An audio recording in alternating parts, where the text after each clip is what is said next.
As inovações tecnológicas estão transformando o sistema de justiça brasileiro. Elas têm potencial para ajudar na resolução de conflitos? Há riscos de desumanização com julgamentos sendo conduzidos por inteligência artificial, por robôs? Esses são os principais temas de hoje do podcast Se Liga Minas, uma iniciativa inédita de 5 entidades associativas com o objetivo de discutir temas políticos, sociais, econômicos e jurídicos. E para falar também sobre esse assunto hoje, eu tenho o prazer de receber aqui o mineiro de Ibiá, no Superior Tribunal de Justiça, o ministro Afrânio Vilela. Ele ingressou na magistratura estadual em 1989, 16 anos depois chegou à segunda instância como desembargador do Tribunal de Justiça de Minas Gerais e há 3 anos tomou posse como ministro do STJ, o Tribunal da Cidadania. Ministro, obrigado por ter aceitado nosso convite. Seja bem-vindo.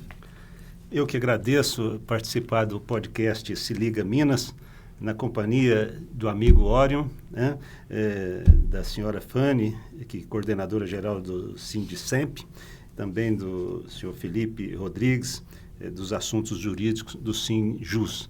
Todas entidades muito queridas por mim, e sei também que há outras entidades envolvidas com as quais eu mantenho uma relação de amizade e de consideração mútuas. Muito bem, como o senhor adiantou, então para me ajudar a entrevistá-lo, eu conto com o auxílio luxuoso aqui do diretor jurídico do Sindicato dos Servidores da Justiça de Segunda Instância, o Sinjus, Felipe Rodrigues, e também da coordenadora do Sindicato dos Servidores do Ministério Público de Minas Gerais, o Sindicemp, a Fanny Melo.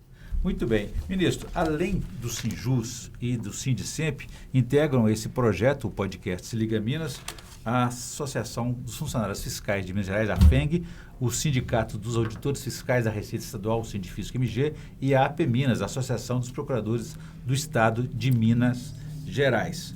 Muito bem, ministro, toda inovação é bem-vinda, né? Especialmente no campo tecnológico, mas elas requerem as inovações, uma regulação sob a ordem legal e constitucional. Como está a implementação da inteligência artificial no STJ? Há riscos aí de, como disse, de desumanização do judiciário. Quais são os impactos sobre os direitos humanos e fundamentais individuais?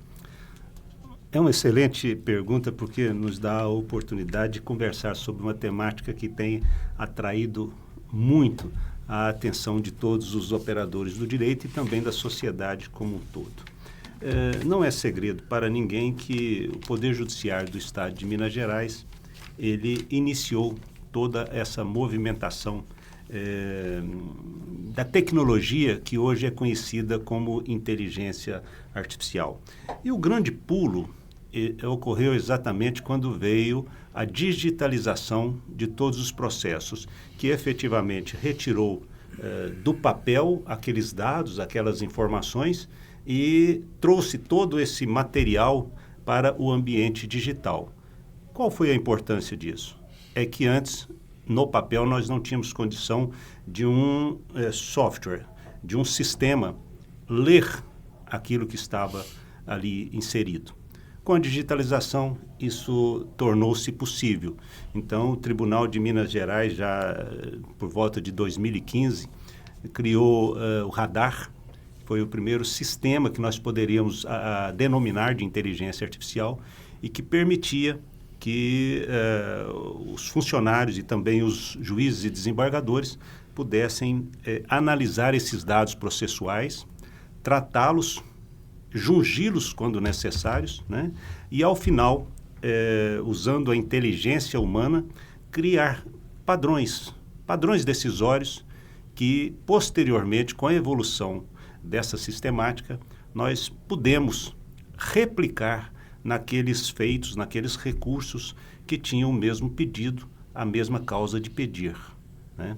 Então, na realidade, essa inteligência artificial, ela era uma automação à época, porque ela não criava efetivamente a decisão em si. Ela era uma replicadora da decisão, né? Isso foi importante porque colocou o Tribunal de Justiça e o Judiciário Mineiro na vanguarda da tecnologia e essa tecnologia ela foi dispersada por todo o Brasil. Muito bem. Felipe, sua participação. Olá, Orion. Olá, Fanny. Ministro Afrânio Vilela, que prazer recebê-lo aqui. Orgulho para o nosso Tribunal de Justiça de Minas Gerais. O senhor está lá no Superior Tribunal de Justiça. E, continuando esse assunto sobre a automatização, sobre a informatização e essas novas tecnologias que a gente vem vendo cada vez mais conquistar seu lugar nos trabalhos do Poder Judiciário também.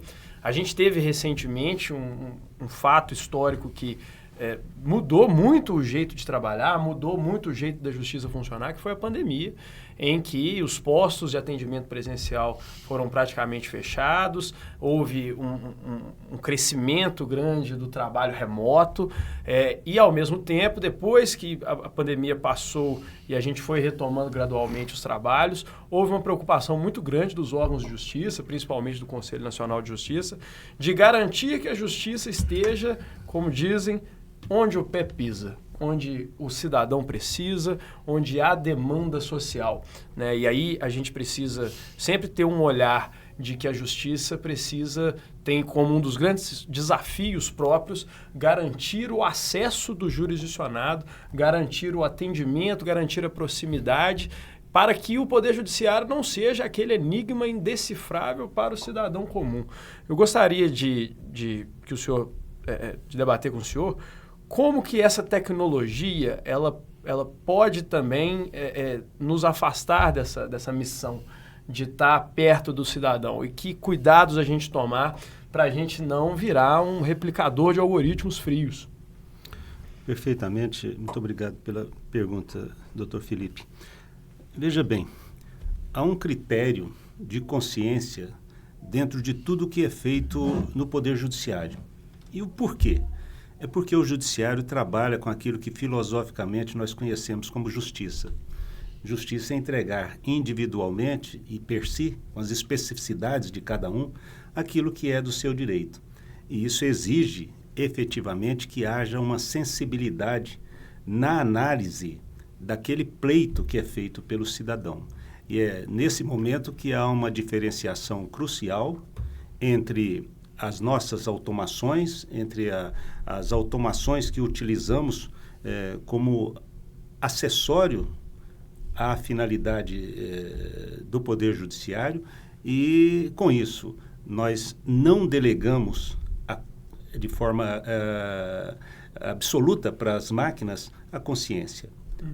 A consciência humana ainda é aquela que edita as decisões, ainda que depois nós utilizemos a automação, a inteligência artificial, inclusive a generativa, para um apoio, replicando essas decisões naqueles casos que são absolutamente repetidos. E isso acontece muito. Brasil inteiro. Por exemplo, no repetitivo, quando o STJ firma uma tese, e essa tese obrigatoriamente tem que ser aplicada por todos os desembargadores e por todos os juízes do Brasil. Então, nesse momento, como se trata tão somente de uma reprodução daquele padrão que já foi criado pelo Superior Tribunal de Justiça, é que a tecnologia vem ajudar a diminuir a mão de obra, a diminuir os custos da operação judicial, né? E com isso, deixando um tempo maior para que os servidores possam se debruçar sobre outras tarefas afins, que os magistrados possam se debruçar com mais profundidade, com mais tempo, àqueles casos que são diferentes e que necessariamente necessitam da consciência humana para serem decididos. Muito bem, Fanny. E você? Eu estou aí, cumprimento a quem nos assiste aqui, aos nossos convidados, o Orion, né, o Felipe, meu colega aí de Tribunal de Justiça, e nós dentro do Ministério Público, e o nosso convidado aí, o ministro Vilela, Afrânio Vilela, para trazer temas que a gente fala que a justiça é uma justiça cidadã. Então, dentro da automação, nós estávamos falando um pouco aqui nos bastidores aqui, ministro, que o senhor traz para nós do que nós avançamos muito? E eu, dentro do Ministério Público Mineiro, aí tenho a alegria de dizer que sou uma entusiasta da tecnologia. Em Araxá, o senhor está enviado, nós estamos bem pertinho. Em Araxá, a nossa promotoria, ali a terceira promotoria, foi a primeira promotoria a virtualizar tudo, muito antes nesse período, muito antes aí da pandemia, que fez a diferença, como o Felipe disse, para a gente conseguir atender. Nós, na terceira promotoria, estávamos lá com a curadoria da infância, da pessoa com deficiência, da pessoa idosa, da saúde e da educação. Então, nós conseguimos virar rapidamente a chave. Em uma semana, nós conseguimos fazer essa virar e atender toda essa demanda que na pandemia ficou mais premente, mais urgente. Nós avançamos muito, mas hoje a gente visualiza esse desafio da gente não se perder na tecnologia, da necessidade da gente se reencontrar com o cidadão lá na ponta, especialmente o mais vulnerável, que muitas vezes não tem acesso à tecnologia e não sabe lidar com ela. Então, o que nós conseguimos, o que o senhor está vislumbrando dentro de um construtor, um pioneiro nesse desejo de buscar isso, que nós podemos fazer? Eu dou 2 pontos. A questão dos nossos pontos hoje de atendimento direto presencial ao cidadão e a questão hoje dos processos, eles não conseguiram, o cidadão não consegue ter acesso individual ao seu processo só mediante o acesso dos seus advogados. Como é que nós podemos avançar nisso? Excelente pergunta também, doutora Fanny. Recentemente inauguramos uma UAA naquela região de Ibiá, Araxá, Frutal, né? E qual é a grande importância disso? É que a justiça está efetivamente indo até aquele que detém efetivamente o poder constitucional, né? O poder numa república, principalmente sob os auspícios de uma democracia, ele nasce do povo, ele é exercido em nome do povo e, efetivamente, os benefícios têm que ser para o povo. É necessário que nós, que somos homens e mulheres com função pública, compreendamos isso. Nós só somos servidores porque devemos servir à coletividade e especialmente àquela coletividade que não tem o acesso facilitado, em especial aqui no nosso caso, ao Poder Judiciário.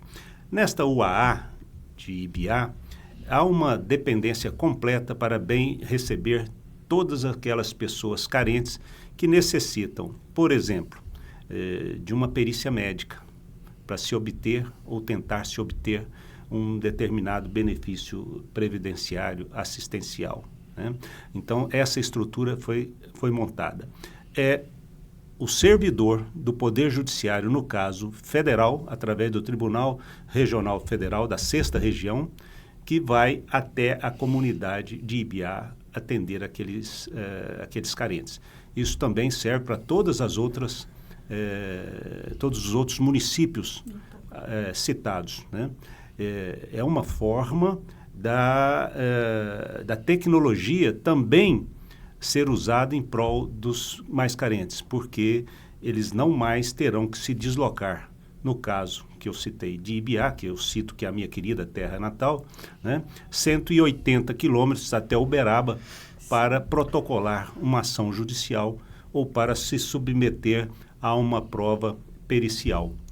Essa prova e esse protocolo do seu pedido, da sua ação judicial, será feito na unidade da cidade. Nós já contamos no estado de Minas Gerais com essa feliz iniciativa do presidente Valisney, do Tribunal Regional Federal da 6ª Região, com o apoio do presidente desembargador Correia Júnior, do Tribunal de Justiça de Minas Gerais, onde o Tribunal de Justiça de Minas Gerais fornece todo o ambiente predial. As prefeituras colaboram com servidores e o TRF levando os seus servidores e até mesmo os seus juízes até aquela localidade. Então, isso é uma forma da justiça efetivamente ir até onde o carente está. Ministro, eu gostaria de destacar, o senhor falou do UAA, que é a Unidade de Atendimento Avançado. Isso. E o que representa historicamente isso? Porque, historicamente, a Justiça Estadual julga os processos da Justiça Federal, onde não há Justiça Federal, no interior especialmente, né? E a partir de agora esse convênio vai mudar isso, vai desafogar a Justiça Estadual e vai declinar e vai transferir para a Justiça Federal aqueles feitos que são realmente aquelas ações que são referentes relativas à questão da instância federal, como questões previdenciárias, por exemplo, né? Como é que o senhor vê essa aproximação, tanto da Justiça Federal com a Justiça Estadual e principalmente do cidadão? Porque o cidadão não quer saber se o hospital é estadual, municipal ou federal, ele quer ser atendido, né? É claro, como eu disse, é um ato de boa vontade dos presidentes dos tribunais regional, federal e do Tribunal de Justiça de Minas Gerais, que compreenderam essa necessidade. E isso vem ao encontro de todos os direitos que são consagrados na Constituição Federal, né? Nós temos uma Constituição que é iluminista, e eu digo que é iluminada porque efetivamente ela cuida do povo brasileiro nesse quesito de fornecimento de justiça e de fornecimento da estrutura para que a justiça seja oferecida. Eu acredito que não há, mundo afora, nenhuma estrutura como é a do judiciário brasileiro, onde nós, além de juízes compromissados com esse tipo de atendimento, nós temos os advogados com a maior liberdade possível de acesso ao Poder Judiciário, com isenção de custas quando se trata de uma pessoa carente, com a remuneração do advogado que vai defender a causa do carente pelo próprio Estado, no caso aqui nosso Estado de Minas Gerais, né? Então isso faz com que a justiça efetivamente ela se apresente. Calamandrei, um escritor italiano, ele dizia que a justiça ela é tal qual as divindades, né? Ela só se apresenta para aqueles que efetivamente acreditam nela. E eu complemento, a justiça se apresenta para quem acredita nela, mas para uma parcela, que é a parcela de pessoas carentes da sociedade, nós sabemos que são muitas, também quando há uma estrutura que propicia esse acesso. Então, eu acredito que é uma melhoria significativa, vai impactar na chamada competência delegada, que é quando o juiz estadual, com mais capilaridade, porque tem muito mais comarcas do Poder Judiciário do Estado do que unidades da Justiça Federal, o juiz estadual, por delegação, como eu disse, julga aqueles casos que são da competência da Justiça Federal. Agora, o que ocorre? Não só a questão do julgamento, porque o protocolo será na Justiça Estadual, no Fórum da Justiça Estadual, e remotamente, pelos meios digitais que nós temos hoje, os juízes federais vão analisar aqueles pleitos. E o mais importante, na hora da produção de uma prova testemunhal, a testemunha não precisará viajar longos quilômetros, longas distâncias até o juiz federal. Ele poderá, de uma sala absolutamente apropriada e equipada, no fórum estadual, ser ouvido pelo juízo federal via remotamente. Então, isso consagra o princípio constitucional de pleno acesso à justiça. Grande avanço histórico. Avanço histórico. Exatamente. E esse exemplo é muito interessante para a gente perceber, eu acho que uma certa tendência a gente deixar um pouco de lado liturgias herméticas que antigamente eram tão adotadas, tão valorizadas, principalmente no Poder Judiciário. Antigamente, assim, e acho que existem até exemplos atuais a respeito disso, negava-se o acesso de um advogado que não estava de gravata num determinado ato que ele precisava praticar no processo. E hoje a gente tem essas convivências entre competências diferentes, da competência da Justiça Estadual, Justiça Federal, trabalhando para melhor atender a população, para dar mais conforto ao cidadão, e justamente isso para consolidar o Poder Judiciário também como um poder que representa o povo que ele constitui, né? E aí eu gostaria de perguntar, ministro, seria a gente deixar a justiça mais criativa, menos engessada com essas liturgias, esses rituais, esses protocolos, essas questões que deixam o Poder Judiciário um pouco menos afastado do povo. É preciso derrubar um pouco essas barreiras para que a gente volte a ter para que a gente tenha um Poder Judiciário mais cidadão? Eu vou lhe responder com um caso concreto. Há 30 anos atrás, nós criamos aqui no Judiciário Mineiro a conciliação nas comunidades. No meu caso, a dupla era o falecido e saudoso desembargador Márcio Aristeu Monteiro de Barros e eu. Todas as quintas-feiras, das 18 horas até por volta das 23 horas, nós comparecíamos a uma comunidade carente e lá nós fazíamos os ajustes, os acordos entre aqueles que, de alguma forma, estavam em desajuste social, e eram muitos, e nós fizemos muitos acordos. O mais importante disso é que, veja bem, comparecíamos lá, eu ia no meu carro, buscava o desembargador na casa dele, levava a própria máquina de escrever, porque não tínhamos ainda computadores, né? E fazíamos acordos que, às vezes, para nós, que éramos magistrados, eles não tinham grande valor econômico.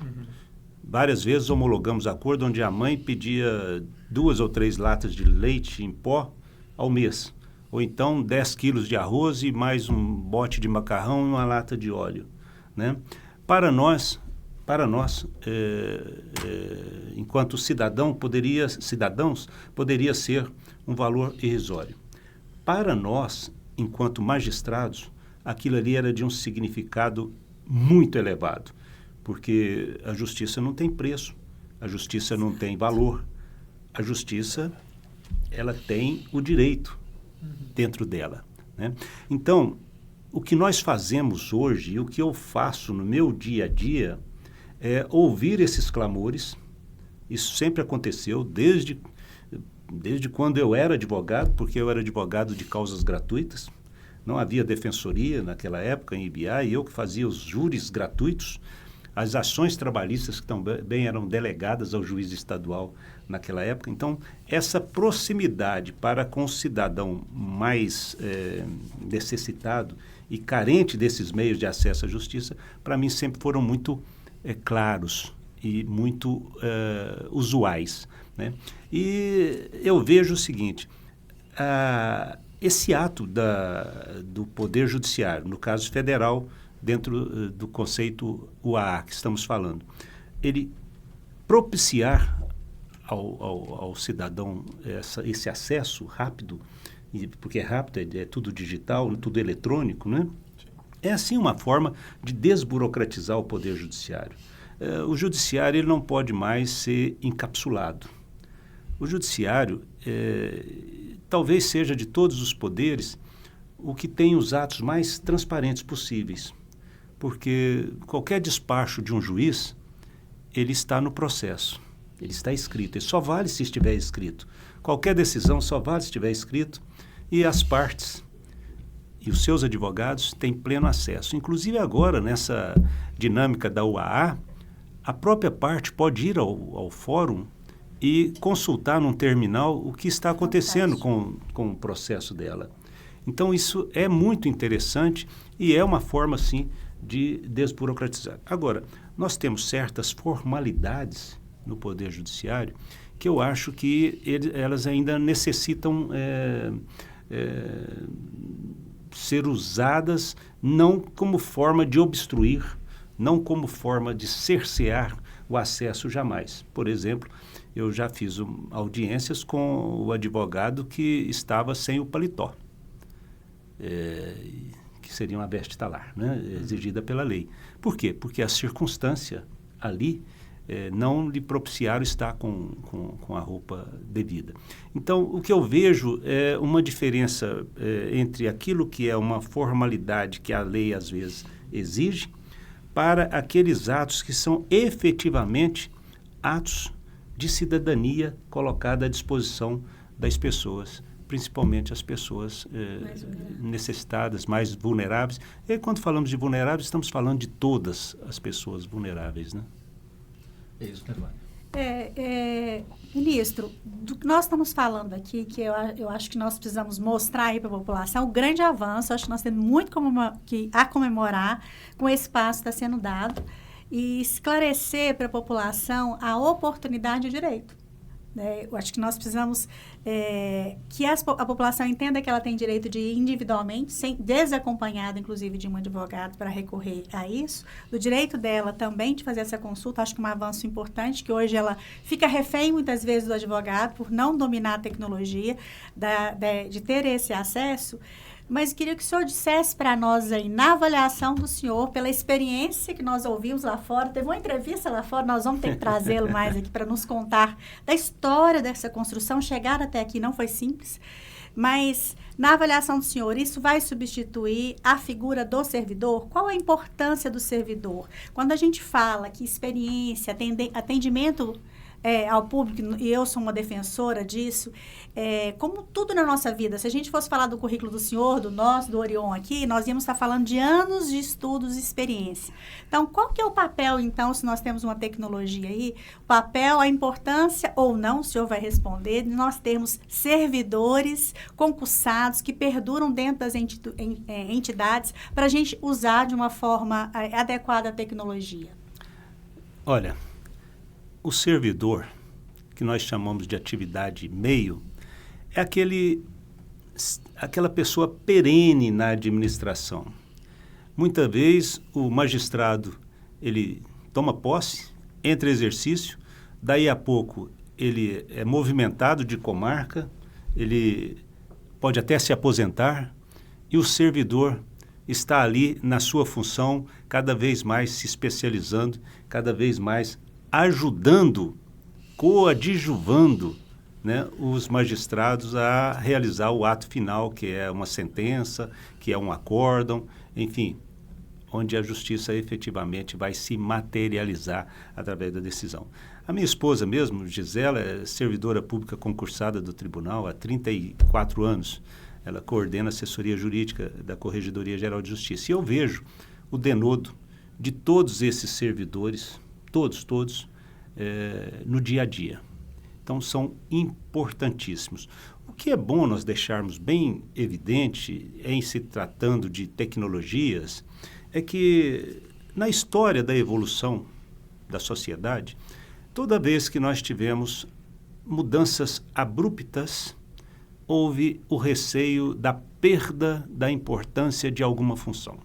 Por exemplo, quando deixamos os navios a remo e passamos a utilizar os navios com vela.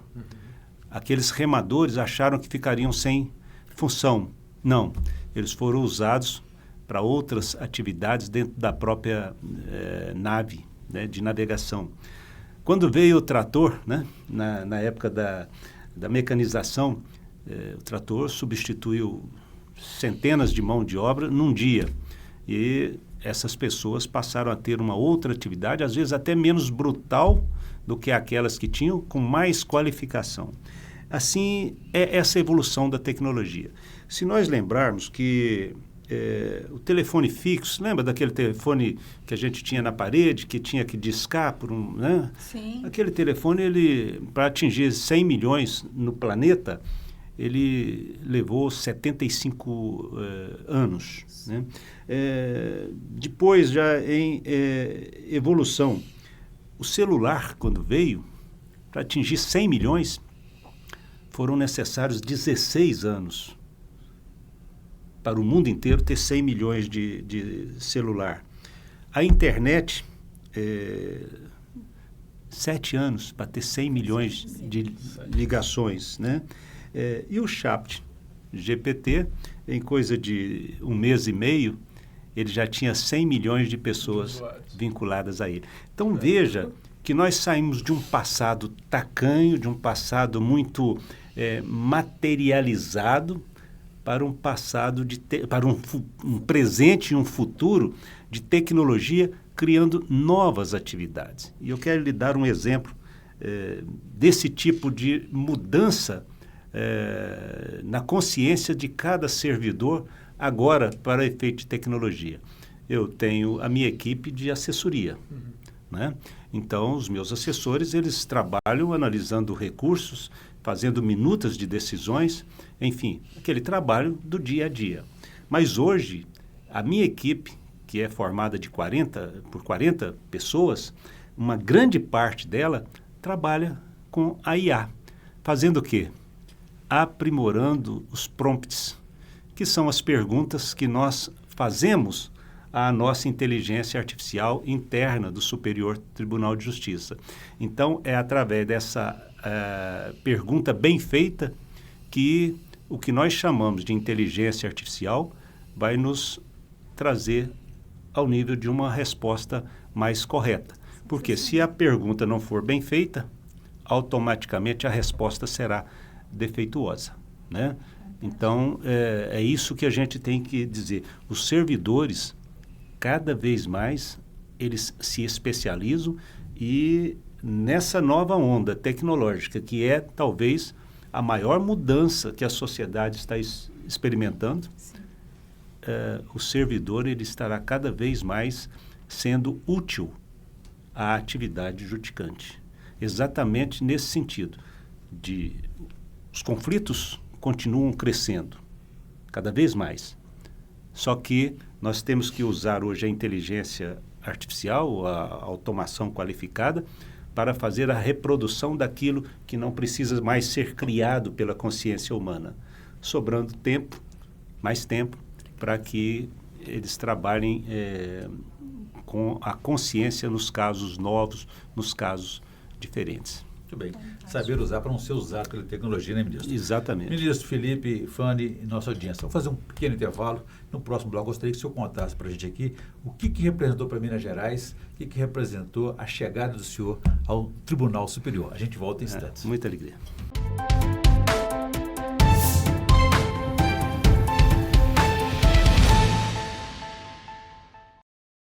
Estamos de volta com o podcast Se Liga Minas, hoje tendo o prazer de receber aqui o ministro do STJ, Afrânio Vilela. E estamos discutindo aqui sobre os desafios do judiciário brasileiro, judiciário mineiro, e também recebo aqui o Felipe Rodrigues, diretor jurídico do Sinjus, e a Fanny Melo, que é coordenadora do Sindicempre, o Sindicato dos Servidores do Ministério Público. Ministro, então deixei para o senhor uma questão no bloco anterior sobre essa conquista, essa chegada do senhor ao STJ, o Tribunal da Cidadania. O que isso representou para Minas Gerais? Porque depois de 22 anos, Minas não chegava a esse Tribunal Superior. O Superior Tribunal de Justiça foi criado pelo Constituinte em 88 para receber 75% do movimento do Supremo Tribunal Federal da época. O Supremo enfrentava a chamada crise do Supremo, que eram processos longevos que não eram julgados. Então, o Constituinte delegou essa parte do acervo ao Superior Tribunal de Justiça, reservando ao Supremo Tribunal Federal a questão da constitucionalidade e mais algumas outras competências. E ao STJ, o julgamento de tudo aquilo que é o dia a dia do cidadão. Pelo STJ é decidido a questão do meio ambiente, a questão do transporte, a questão da remuneração do servidor público, né? Da estrutura de Estado, né? Enfim, tudo aquilo que impacta a vida do cidadão. Minas Gerais é um estado síntese de todo o Brasil. Nós temos o sul de Minas Gerais, muito próximo a São Paulo, guardando as características dessa parte sul. Nós temos a parte leste de Minas Gerais também, guardando as características do leste, do norte, enfim, a divisa com o estado de Goiás. Tudo isso faz de Minas o estado mais brasileiro que existe. E como o STJ foi criado em 1988, e na sua composição original, o então desembargador Sálvio de Figueiredo Teixeira, que integrava o Tribunal Federal de Recursos, que era um tribunal como se fosse hoje o TRF, né? Ele foi guindado ao cargo de ministro do STJ. Posteriormente, no início da década de 30, nós tivemos o segundo mineiro, que foi o desembargador Paulo Medina, que ficou pouco tempo no STJ. Então, Minas se ressentia de ter um egresso do seu quadro judiciário, do Judiciário de Minas Gerais, no Superior Tribunal de Justiça, que é o Tribunal da Cidadania. Exato. E, por isso mesmo, Minas não poderia ficar sem um representante, porque, quer queira, quer não, Minas sempre foi um ponto de equilíbrio na República. O Brasil sempre ouviu os clamores, mas principalmente o Brasil ouviu os brados que foram ditados por vozes mineiras que retumbaram pelo Planalto afora, decidindo as questões mais importantes do Estado brasileiro desde a sua formação. E isso hoje é importante, porque o que eu levo para lá é a visão de um juiz de carreira do Estado de Minas Gerais, que eu brinco, que corria pelas barrancas do Rio Misericórdia, lá na minha querida Ibiá, que passei pela Universidade Federal de Uberlândia, né, FADIR, enfim, uma formação desde a base de qualquer magistrado. E isso é importante, porque o jeito mineiro de ser, ele é um jeito que traz consenso, ele traz equilíbrio, sem abrir mão daquelas prerrogativas de constituição de Estado. E isso é importante. Por quê? Porque, como eu disse a princípio, nós trabalhamos com tudo aquilo que é importante para o cidadão. Daí o cognome do Superior Tribunal de Justiça, o Tribunal da Cidadania Brasileira. E do ponto de vista da política, viu, Felipe, é muito importante resgatar essa importância política de Minas no ano, especialmente agora que nesse ano, 2026, estamos completando aí 70 anos da posse do ex-presidente JK e 50 anos também da lamentável morte dele. E os mineiros tiveram que afastar e dispensar as divergências para se unir em todo o seu nome, para chegar. Caso contrário, Minas não chegaria, né, sem união política. Por isso que eu disse, a Minas tem esse equilíbrio, né? O equilíbrio do consenso que gera aquilo que é um produto bem valorizado a nível nacional. Eu integrei a primeira lista do Superior Tribunal de Justiça em 2013. Naquela época, a presidente da República optou por um colega de São Paulo. Ótimo, excelente colega que está lá até hoje. A próxima vaga que houve foi em 2016. Também integrei em 2016 a lista tríplice, mas a presidente também optou por um colega do Rio de Janeiro, que está lá também, um excelente colega. E em 2023, quando eu efetivamente não imaginava mais concorrer ao Superior Tribunal de Justiça, houve a vaga decorrente do falecimento do ministro Sanseverino, um amigo muito particular, muito querido, uma unanimidade dentro do Superior Tribunal de Justiça. E aí, todos aqueles vinculados com Minas Gerais, do Superior Tribunal de Justiça, me convidaram e disseram, olha, vamos tentar mais uma vez. Foi aí que veio, Orion, essa união de Minas Gerais.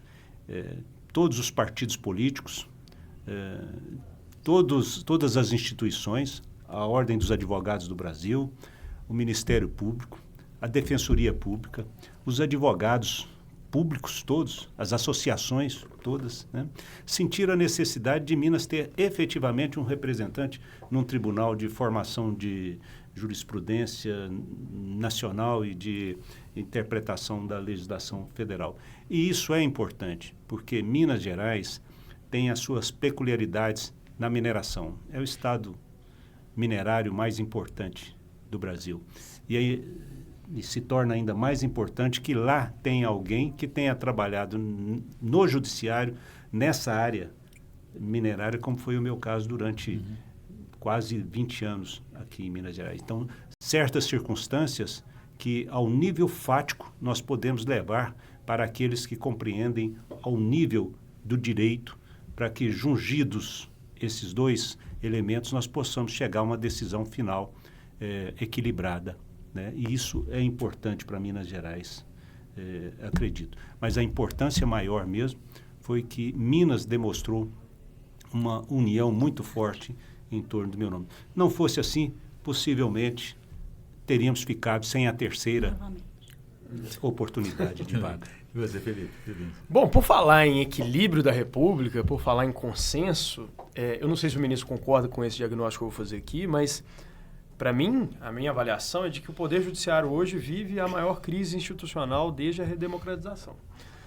Recentemente, no final de 2025, o Datafolha publicou uma pesquisa em que os brasileiros entrevistados, dos entrevistados, 20% diz confiar muito no Poder Judiciário. 32% confiar pouco e 48% não confiar de forma nenhuma. Na minha época que eu ingressei na Faculdade de Direito, o Poder Judiciário era uma reserva técnica e moral dos poderes da República.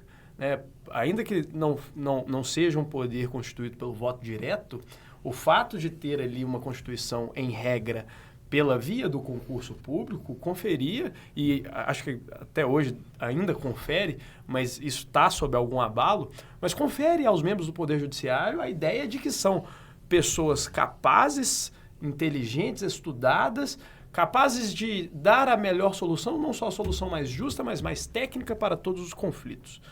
O problema é que hoje em dia essa solução, esses conflitos ingressaram na seara política e trouxe o judiciário para esse debate político que divide a população, que polariza a população. E a gente precisa pensar em como fazer para resgatar a confiança do cidadão. Como que você acha que a gente pode resgatar essa confiança e fazer o Poder Judiciário novamente ser dotado dessa credibilidade que antigamente, num passado não muito longínquo, tinha? É uma boa oportunidade de esclarecermos alguns pontos. O primeiro deles é que nós temos hoje, tramitando no Judiciário, mais ou menos 80 milhões de processos. Isso significa que se levar em consideração que são duas partes no mínimo, né? Praticamente cada brasileiro tem um processo no Poder Judiciário. Isso significa um demandismo absoluto? Não. Isso significa confiança de uma das partes, pelo menos, no Poder Judiciário. E por que essa confiança veio?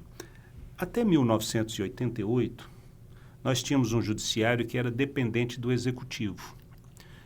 O juiz ele recebia pelo coletor estadual, depois tinha uma ordem de pagamento, o juiz era mais ou menos lá o 9º, 10º na ordem para receber o seu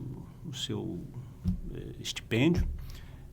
O juiz tinha participação nas custas do processo para formar o seu ganho.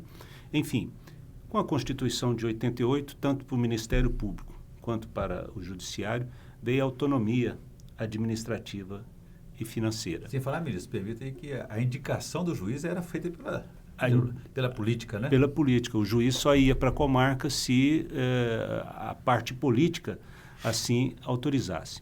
E a Constituição, ela veio num ambiente já, digamos, de final do regime militar, mas ela foi pensada já desde os meados do regime militar, né? E o que a Constituição pensou?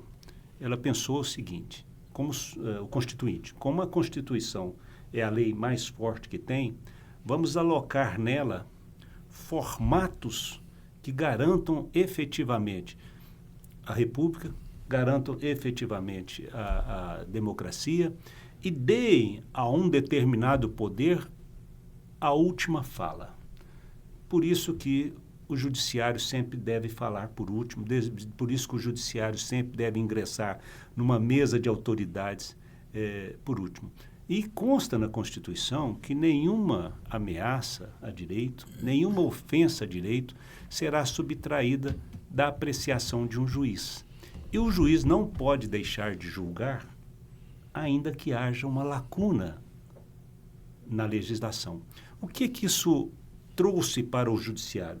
Trouxe uma exposição que antes não existia e que, às vezes, mundo afora, ainda não existe.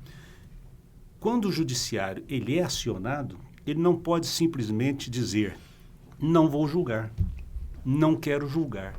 Porque se ele fizer isto, qualquer juiz que faça isso, ele estará rasgando o seu ato de posse quando ele jura cumprir o que está na Constituição. E é isso que está na Constituição. E nessa evolução do judiciário, que veio com a Constituição de 88, a exposição, além dessa possibilidade de julgar tudo que lhe seja colocado à mesa, veio o aprimoramento das mídias sociais, veio a transmissão ao vivo de julgamentos de sessões, onde, muita vez, aquilo que é falado leva um ou outro a compreender algo que efetivamente não seria aquilo que está dentro do processo. Leva a um telespectador, por exemplo, a entender que aquilo que está ali é errado, que ele pensa diferente, quando o juiz ele é técnico. Muitas vezes, do processo, sai uma decisão que a sociedade entende como indevida, mas que nós julgamos de acordo com a lei que existe. E a lei fala que é aquilo. Eu vou lhe dar um exemplo agora. Recentemente, saiu até muito nas mídias, uma questão de FIES no STJ. Eu fui voto vencido. Um estudante de direito, ele queria fazer uma determinada atividade como residência. E essa atividade dele exigia um estudo mais aprimorado. E ele não conseguiu, no prazo de 1 ano e 6 meses, começar a pagar o FIES, porque ele tinha que estudar para passar na residência. Como, de fato, ele passou na residência depois desse período de 1 ano e 8 meses. E ele fez um pedido ao FIES para que fosse estendido o prazo para ele começar a pagar. Porque casado, com filhos e ganhando R$4.000 de bolsa, que é o que se ganha, em regra, nesse tipo de formação, ele não conseguia pagar o FIES. E, nesse caso, eu dei uma decisão mais humanista. Eu compreendi que, dentro da isonomia constitucional, que é tratar cada um igualmente na medida da sua desigualdade. Então, ele era igual enquanto profissional médico, mas ele era desigual enquanto alguém que queria ter uma especialização numa determinada área, cujo prazo para pagar os custos do seu estudo, da sua faculdade, era só de 18 meses, quando para outras áreas isso tinha um prazo mais alongado. Então, eu apliquei a isonomia. Os outros colegas, corretamente, tanto que eu fiquei vencido por 4-1, né, eles falaram, não, tem uma lei, e a lei diz que tem que pagar com 18 meses. Então, veja bem, dura lex, sed lex. Essa interpretação, aqueles que estão na situação desse aluno que teria sido beneficiado pela minha decisão, vão achar que o judiciário é bom, foi justo. Os outros que estão numa situação adversa a essa, vão achar que, no caso, eu seria um juiz que estaria indo além da minha função, que eu estaria num ativismo judicial, por exemplo. Mas não, foi apenas uma interpretação de uma regra constitucional. O que nós queremos do judiciário é que a sociedade brasileira compreenda que o juiz ele julga o que está dentro de um processo. O processo não é só um monte de papel, e hoje não é só um monte de dados eletrônicos, uns dados digitais. Ali tem uma vida de um lado, mas tem também uma vida do outro. Então, é isso que a sociedade precisa compreender, que o judiciário tenta fazer com acerto. É claro que temos erros, sim, temos erros. Por isso que o judiciário brasileiro, corretamente, ele é feito em forma piramidal. A base, com muitos juízes decidindo muitos casos, e às vezes diversamente. Depois uma parte intermediária, que é onde os tribunais já começam a sedimentar aquela compreensão, e chegando aos tribunais superiores, onde a nível de legalidade o STJ decide, a nível de constitucionalidade o Supremo decide. Aí sim, depois dessa filtragem, que é um elemento democrático de confecção de uma confecção e de uma depuração do fato frente a um direito, chega-se a um determinado cume, onde efetivamente aquilo é definido, né? Mas isso nem sempre é compreendido pela sociedade como um todo. Nós precisamos esperar que o processo tramite no primeiro grau, tramite no tribunal e depois nos tribunais superiores para ver qual é o entendimento do judiciário nacional naquele caso concreto. Até porque, né, Fanny, as demandas sociais são muito intensas e crescem cada vez mais, né? Sem dúvida, eu acho que dentro desse tema que foi dito, ministro, quando a gente fala de decisões equilibradas, eu trago aqui novamente aí a oportunidade da gente celebrar e comemorar sua presença dentro do STJ, pela característica de Minas e quanto nós estamos sofrendo em relação a essa pluralidade do Estado. Então, falando de vulnerabilidade, nós temos aí um Estado hoje que tem uma matriz econômica muito minerária, e nós temos colhido, ao longo dos anos, os frutos e das tragédias. Nós temos Mariana, Brumadinho, nós temos agora a questão das enchentes que assolaram a zona da mata, Belo Horizonte também, em muitos interiores. Nós tivemos tragédias na data de antes de ontem, dentro da nossa cidade, muito relacionada a falhas e faltas na conduta do Poder Executivo e o Legislativo, que tem a função também de fiscalizar, regular. O STJ, nós estamos discutindo temas, como o senhor disse, de meio ambiente, que está totalmente relacionado a isso. Nós também estamos... o Tribunal Cidadão. Então, quando a gente fala dessa regulação, a sua presença, a presença de Minas dentro do STJ, é muito importante para trazer essas peculiaridades e para trazer luz a decisões que muitas vezes não conseguem abarcar o que nós vivemos dentro de Minas Gerais, né? Especialmente nessas áreas de meio ambiente, áreas de moradia, área de educação, saúde, um estado que tem também, como nosso país, dimensão continental. Nós estamos falando de 853 municípios. Então, dentro dessas várias vulnerabilidades sociais, eu queria dar destaque para a vulnerabilidade em relação à moradia. E aí o senhor colocou um ponto central com relação a decisões, e aí eu vou me filiar a sua decisão, uma decisão que tem que, e acho muito importante o senhor estar lá, que tem que ser muito mais humanitária e no sentido da defesa do melhor interesse do cidadão do que legal. Nós precisamos fazer essa reflexão. E eu quero fazer aqui, colocar para o senhor uma solução que Minas precisa em relação à matriz econômica, à diversificação em relação à mineração, as contrapartidas que não vêm acontecendo e nem a reparação e responsabilização, no caso dos graves acidentes, em relação à moradia, o déficit habitacional e as nossas áreas de ocupação que, de forma injusta, vivem se referindo a essas pessoas como áreas de invasão. Que eu discordo, são áreas de ocupação. Aquelas pessoas só estão ali porque o Estado erra, o país erra na hora de estabelecer políticas públicas e assegurar o que está na Constituição, que é o direito à moradia digna. E sem falar, se a gente tem muito a falar com relação à mobilidade urbana dentro do nosso Estado, nós vamos nos ater na questão da mineração, nessa fiscalização e na questão da moradia. Então, para esses moradores, essa população hoje, que não dorme à noite pensando no que vai acontecer numa chuva forte, que são as áreas de ocupação, e que é negado a essa população o direito de ter a água e a energia, mediante pagamento. Não tem ninguém ali pedindo para que seja de graça.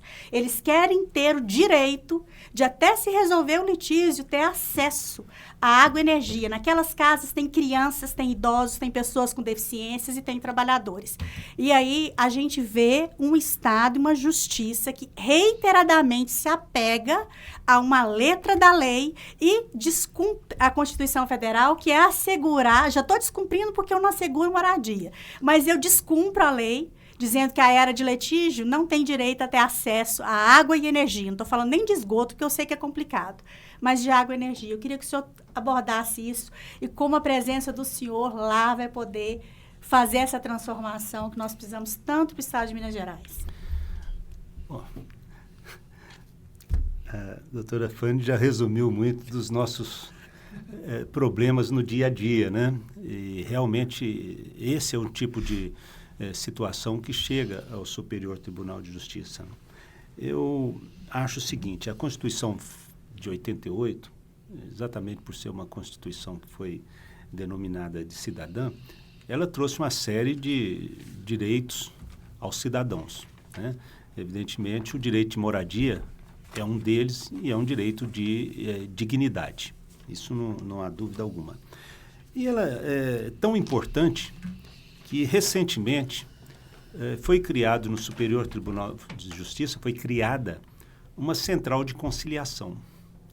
Então, hoje, nós conseguimos, através de uma emenda regimental, termos como, num determinado processo, inclusive que envolva a habitação e a utilização de determinados tipos de terreno, porque, às vezes, o terreno que está sendo usado, ele é um terreno com muito perigo.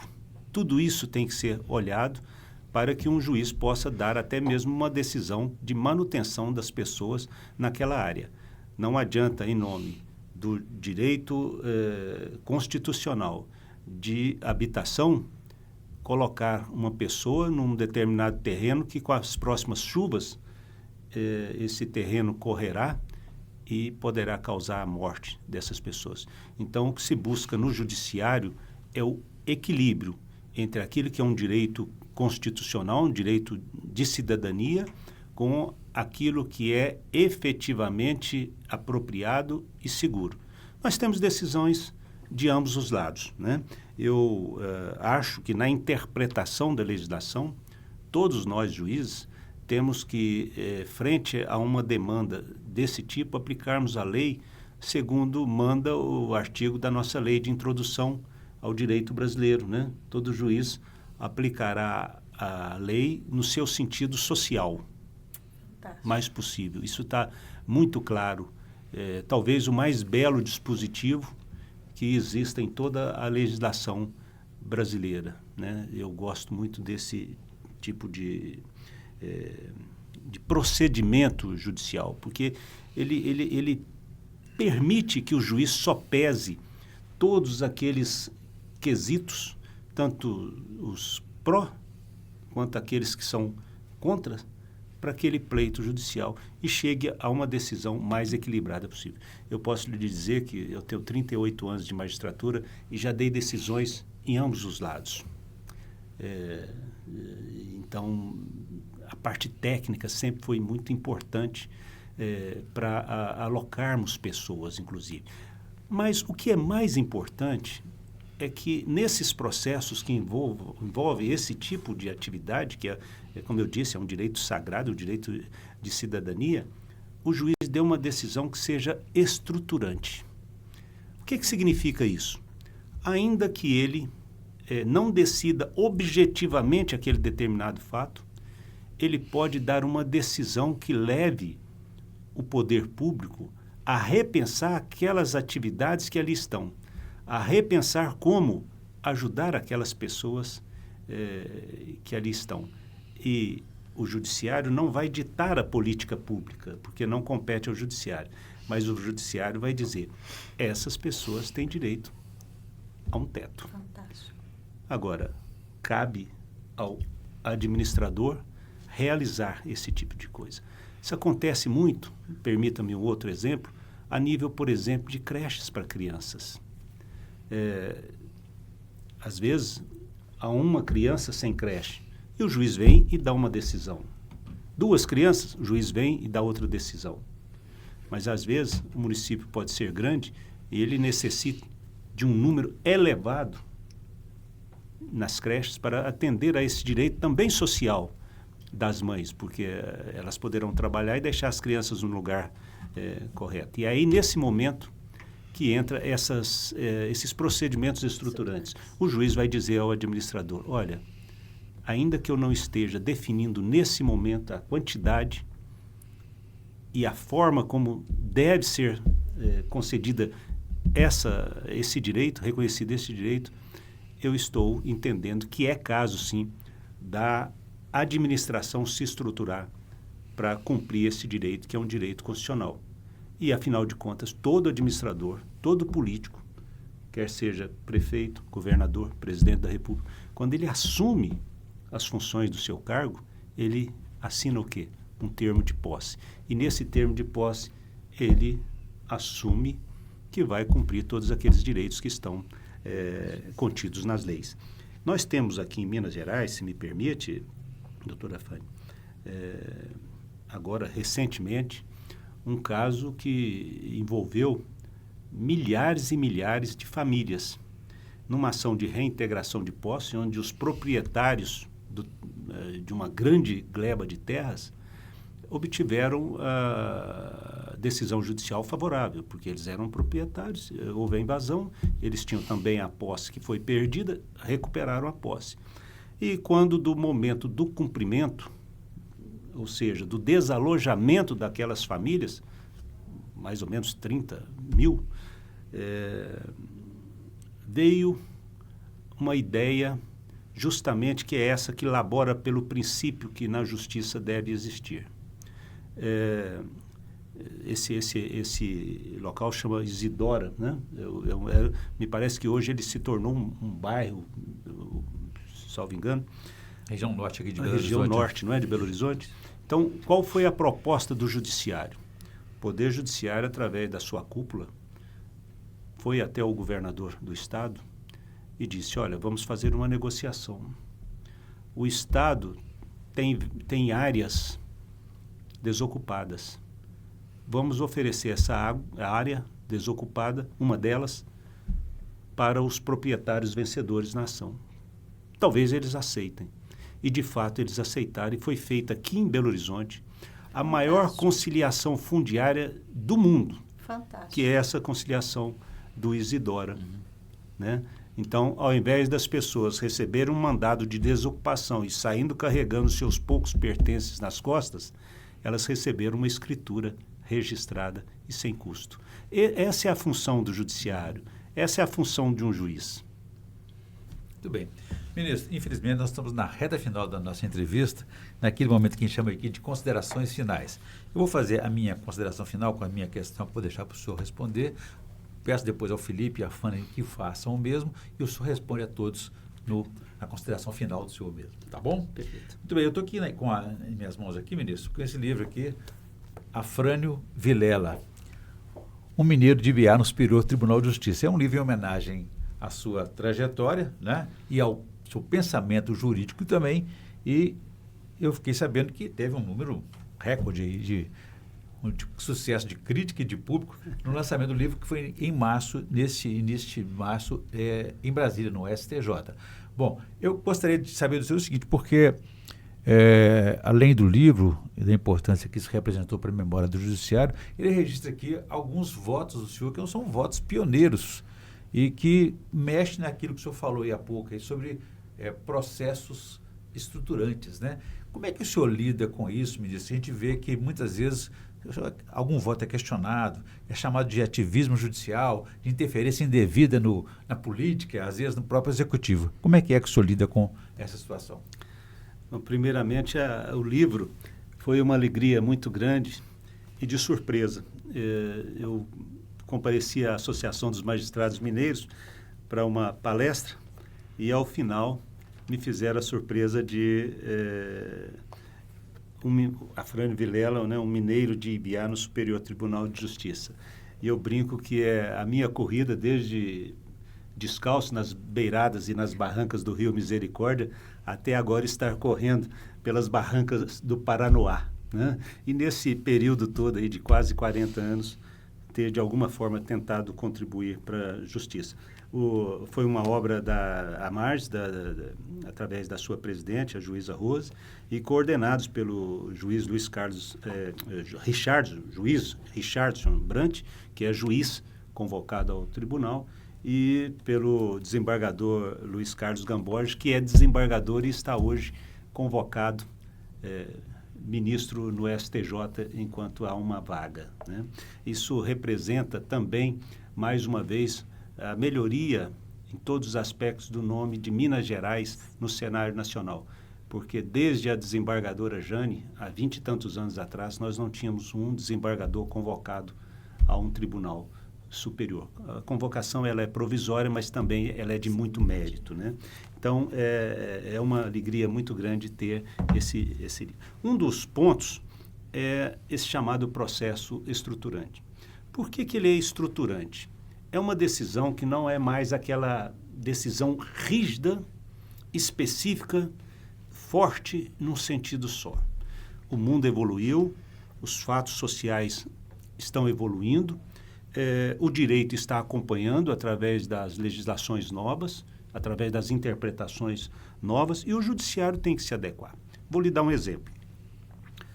Como não vou tratar do mérito, está sob minha relatoria o IAC 21, que trata da exploração do gás e do óleo de xisto. É o fracking. O que é o fracking?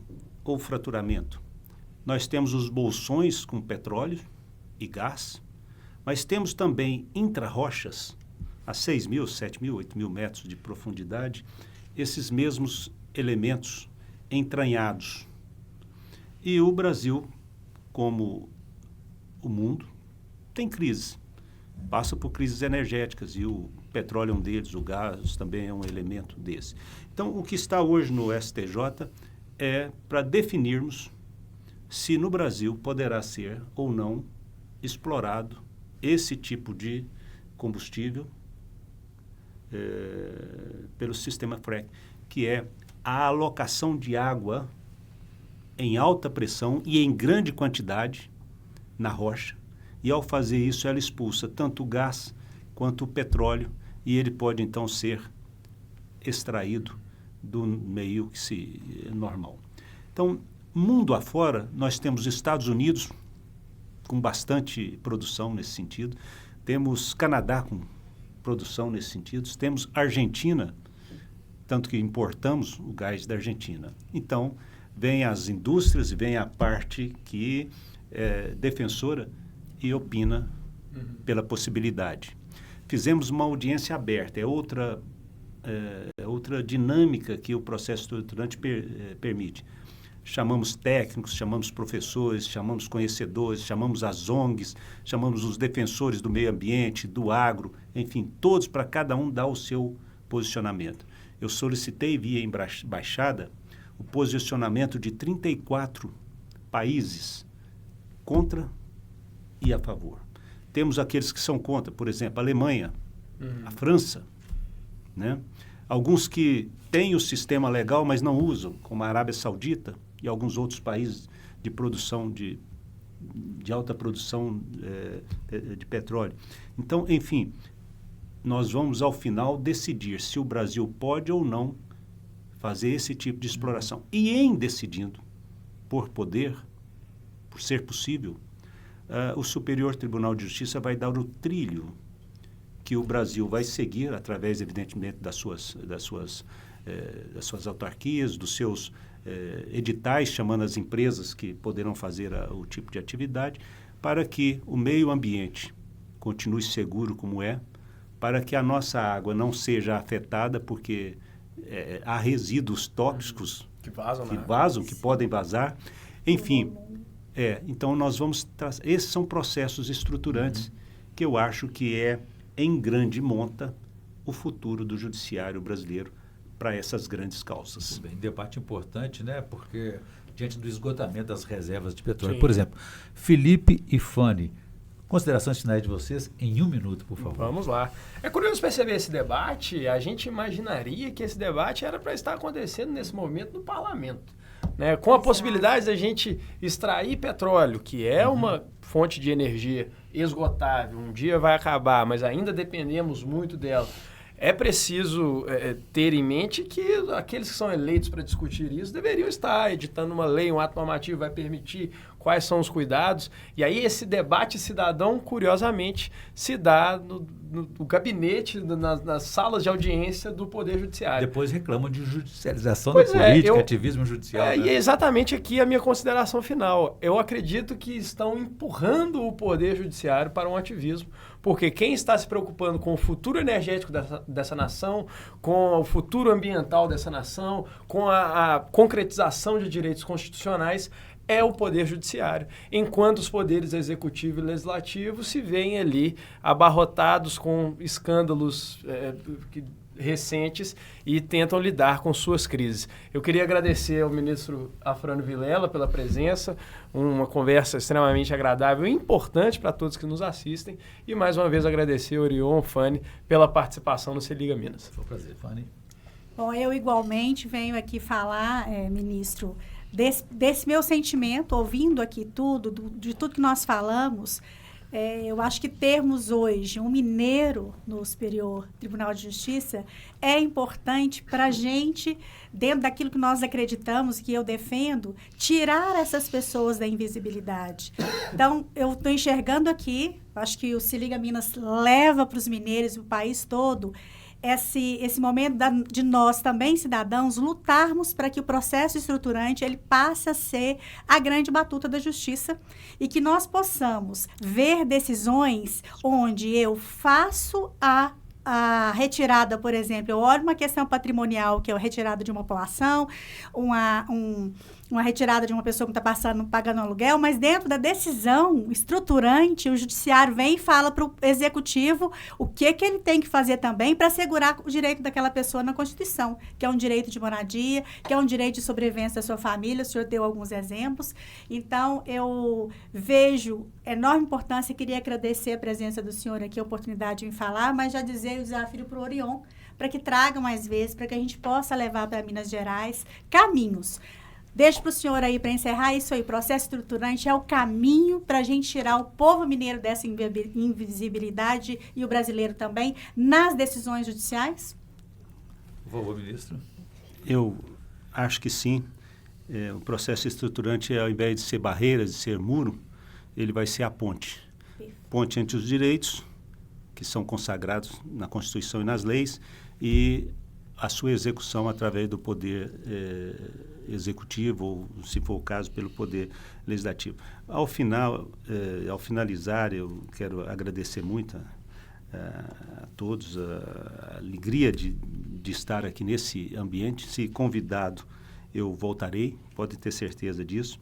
Mas a tranquilidade que quero passar é que nós precisamos, para chegar a esse conceito de justiça, que é a função nossa do Poder Judiciário, nós precisamos de ser solidários. Solidário, o que é? É nos colocar no lugar daquele que pede, daquele que clama, e todos clamam, quer um clamor menor ou um clamor maior, né?